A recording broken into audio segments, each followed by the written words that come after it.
Data types in Java. So generally this data types term will come into the picture when we are talking about variables, right? So while creation of variable, we need to specify the data type also, right? So what is a data type? A data type is a type of data that will tell the compiler what kind of value a variable can store. Okay. So that means while creation of variables, we specify the data types. That is because we need to tell the compiler like what kind of value this variable can actually store. Okay. So for example, if you are storing 10 value into a variable, you need to specify what this 10 is actually. Okay. You know that it is an integer value, right? So you need to tell the compiler this is an integer value. So to tell the compiler, we specify the data type. So here in Java, we have so many data types. So we will discuss about each and every data type in detail. Okay. So here basically the data types are divided into two types. Those are primitive and non-primitive. So in this video, we'll mainly focus on the primitive data types. Okay. So we are not going to talk much about the non-primitive data types. I'll tell you what are the non-primitive data types also. But I'm not going to focus more into this one. Because I'm going to cover these things, these non-primitive data types in detail in our upcoming videos. Okay. So for now, we will focus mainly on the primitive. So these primitive data types are again categorized into three types. Those are number type of data types, and boolean type of data types, and character type of data types. Okay. So we generally have the numbers, text, and decision makings, right? So those numbers will come into number type of data types. Then the decisions will come into boolean type of data types like true or false. Okay. Only two values will be there. And the text will come into character type of data types. So generally the numbers are two types, right? With decimal point and without the decimal point. So for example 10 and 10.25. So in the 10 we don't have a decimal point. In the 10.25 we have the decimal point, right? So we have two types of numbers. So based on that, again it is divided into two categories. Those are integer types and floating point types. So if it is having a decimal point, then we call it as a floating point. If it is not having the decimal point, then we call them as integer types. Okay. So here this integer type of data types also again divided into four types based on the size. Okay. So the first one is byte, then short, then integer, then long. Okay. So all these four will not have any decimal points. They are the integer type of data types. Okay. And the next comes float and double. So this float and double will have the decimal points. Okay. And next we have boolean and character. This is a single one only. Boolean is a true false condition and character is a single value. So here whatever I have mentioned, these are the class names. Okay. But while creation of variables, we don't actually use these things. We will not write integer or we will not write character, something like this. Okay. So we are going to use the keywords. Okay. So in Java, we have some reserved words or keywords. So these reserved words and keywords should always be in the lowercase only. So the classes should be in the uppercase and the reserved keywords should be in the lowercase only. So that is why this byte and all are in the lowercase. Okay. So here for every class, we have one reserved word. Okay. So if you see for the byte, we have byte. And for the short, we have again short. For the integer, we have int. Okay. So like that, we have so many things. So except this integer and character, so everything is same only, almost. Okay. Except the first character, right? So next we have non-primitive data types, right? So those are arrays, collections, class, and interface. So these four are called as non-primitive data types. So here you must be wondering like where the string is. Okay. So some people say that string comes under non-primitive and some people argue that this comes under primitive. Okay. So basically string is not a data type, that you need to remember. Okay. String is a class but it can be used as a data type. So it is your choice, like you can put it in primitive or you can put it in the non-primitive also. So let's see how we use these data types and what is the size of each and every data type here and what is the minimum value and what is the maximum value and what is the default value, everything. Okay. So let me open the Eclipse. So here we basically use the data types while creation of variables, right? So first let me create one variable. So I'll go from this one. First byte, right? So from byte to this interface. So I'll say static byte and I'll give the variable name as vn. Okay. So just to generalize. Okay. So I'm going to use the same syntax for every data type here. So here I'm not going to provide any value. Okay. So I will leave it like this. So inside this method, I will create some code. Okay. So here I have created one variable. Okay. I have used the data type as byte. And first I am printing the default value. Then I am assigning some value. And after that I am printing the actual value. So I have assigned this value, right?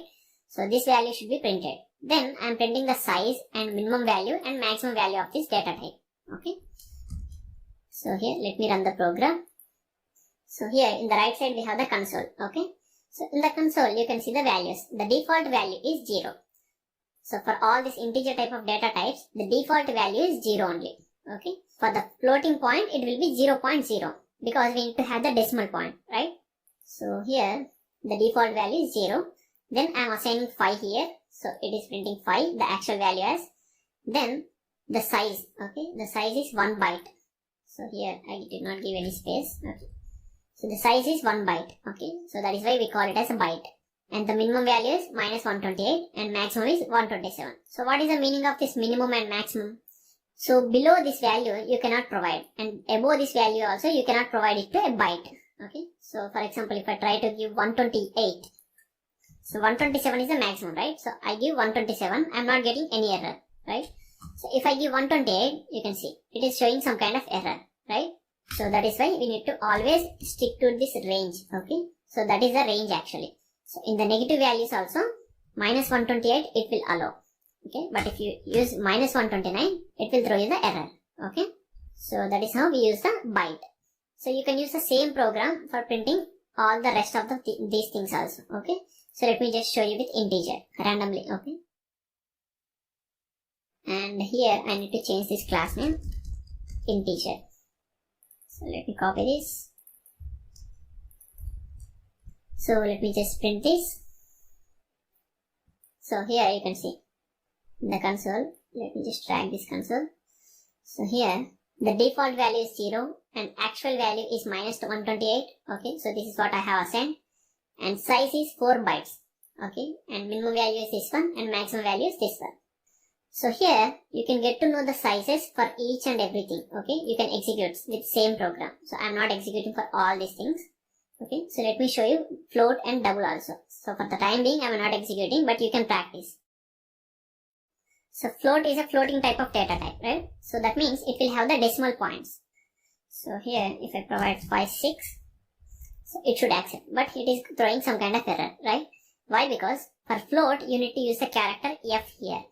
So now it is accepting. So I will change this one. Float.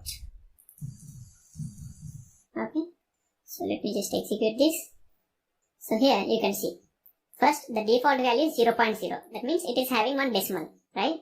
Then the actual value is this one. So whatever I have entered. So here it will not print this F character. Okay, so this is just for understanding the compiler that it is a float value. Okay, the actual size is 4 bytes and the minimum value is this much and maximum value is this much. Okay, so if you execute double, for the double, I'll just remove this one. You don't need to provide F key here. Okay, let me just modify this. Okay, so let me execute this. So there are two differences between float and double. Okay, the first one is size. So in the float, we have only 4 bytes of memory. In the double, we have 8 bytes of memory. And other than that, the decimal points. Okay, so after this precision point, how many decimal points you can provide? In the float, it will be restricted to only 7. Okay. In the double, it will be restricted to 15. So that is one more difference.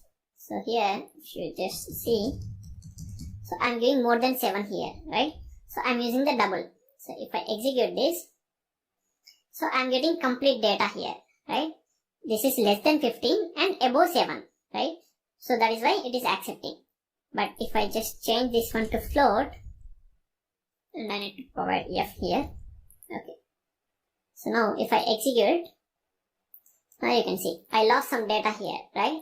So it is actually restricted to 5 or 6 or 7 based on the values. So it will not take all the digits, whatever you are mentioning here. So for the double, it will be restricted to 15 and for the float, it is restricted to 5, 6, 7. So based on the scenarios. Okay. So next we have Boolean. So here we cannot print size and minimum value and maximum value for the Boolean. Okay, so let me just comment this.